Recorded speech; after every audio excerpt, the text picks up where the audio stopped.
Magandang araw bagong Pilipinas at welcome muli sa isa na namang makabuluhang episode ng Straight from Team PNP kung saan inilalapit namin sa inyo ang mga kwento ng katapangan, malasakit at tunay na serbisyo ng ating kapulisan. Ako po ang inyong tagapag-ugnay, Patrolwoman Sari Bernales. Samahan niyo kami sa isa na namang edisyon ng ating programang Straight from Team PNP Facebook Live dito sa Police News Network. Sa ngalan po ng pamunuan ng Philippine National Police sa pamumuno ni Chief PNP, Police General Jose Melencio Nartates Jr. at sa liderato ng ating Pangulong Ferdinand Bongbong Marcos Jr. at sa Director ng Police Community Relations, Police Major General Roderick Augustus Alba at sa Director ng Police Community Affairs and Development Group, Police Brigadier General Vina Guzman. Muli, magandang araw po sa inyong lahat. Ngayong araw ating bibisitahin ang isang bayan sa lalawigan ng Bataan na tahimik, maayos at may matibay na sistemang nagpapanatili ng kapayapaan. Sa pangunguna ni Police Major Patrick Carlo Balcanao, ang Orani Municipal Police Station ay patuloy na nagsisilbing sandigan ng katahimikan at kaayusan sa bayan. Ako po si Police Major Patrick Carlo Realce Balcanao, the current COP po ng Orani MPS Municipal Police Station under Bataan PPO, Pro 3 po sir. Ang bayan ng Orani ay binubuo ng 29 na barangay at may populasyong halos 73,000 na katao ayon sa pinakahuling census. Sa kabila ng paglaki ng populasyon at pag-unlad ng komunidad, nananatiling generally peaceful at kontrolado ang peace and order situation sa lugar. Isang patunay ng epektibong pamamahala ng ating kapulisan. Ang ating bayan po ay binubuo ng 29 barangays with a population of 72,941, nearly 73,000 as of 2024 census po. Kasalukuyan po natin na sitwasyon, peace and order situation po is generally peaceful po at kontrolado po natin ang situation. Sa papanatili ng kaayusan at paging peaceful po ng Orani, nagbe-base po kami ito sa EMPO, yung Enhanced Managing Police Operation, na sa pamamagitan po nito, inaanalisa po namin ang mga datos ng krimen na maging basis po namin sa maging epektibo sa pagde-deploy at sa pagpapatrolya ng ating pulis sa ating lugar po sa Orani. Sa puso ng kanilang operasyon ay ang Enhanced Managing Police Operations o EMPO, isang pangunahing programa ng PNP na nakatuon sa pagsusuri ng datos ng krimen bilang batayan ng mas epektibong aksyon. Sa pamamagitan ng EMPO, natutukoy ng kapulisan kung saan dapat palakasin ang presensya, dagdagan ang patrolya at tutukan ang mga lugar na may mataas na banta ng kriminalidad. Ito ang modernong mukha ng pagpupulis, data-driven, sistematiko at nakabatay sa aktual na pangangailangan ng komunidad.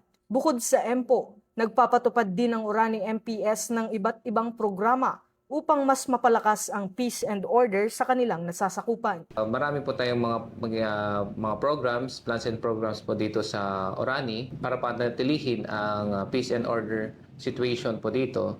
But we are using the Enhanced Managing Police Operations na ginagamit po namin sa pamamagitan po ng pag-analisa ng datos ng krimen. Mas nagiging epektibo po ang pagpapatrolya at pagde-deploy po ng ating pulis sa lugar na may mataas na banta ng kriminalidad. Yung mga pangunahing programa natin is yung number one po is talaga yung police visibility. Police visibility, regular foot patrol, and mobile patrol to include motorcycle patrolling po. Number two is anti-criminality operations, which is the conduct of regular checkpoints, Oplansita, and lalo po sa gabi, yung Oplan Galugad po namin sa mga financial institutions po namin. And of course, yung anti-drugs and anti-criminality operations po din namin. Maliban po sa mga programs po natin na crime preventions, meron din po kaming mga operations po like anti-illegal drugs operations and the like po. Operations against loose firearms po and other anti-illegal activity campaign po namin, sir. Sa oras ng pangangailangan, mahalaga ang mabilis na pagtugon at dito namamayani ang Orani MPS. Marami na po kaming natugunan na mga 911 calls. Mabilis lang po kami rumusponde kasi once na may 911 na call po sa amin, agad-agad po namin ibabato sa aming kung ano pong sector ng patrollers po namin yung concern. Then yung patrollers po naman natin, diretso po na pong mag-re-responde doon, ma'am. Ang area po natin is nahahati po sa dalawang sector. Sector 1 for mobile patrollers 1 and Sector 2 mobile patrollers 2. Ito po yung kalahati po ng Orani hanggang pong upland po. Nandyan po palagi ang ating mobile para tumugon po kahit anong concern po. Sa pamamagitan ng 911 emergency system, agad na naipapasa ang tawag sa tamang sektor ng patrol units na nahahati sa dalawang operational sectors upang mas mapabilis ang responde.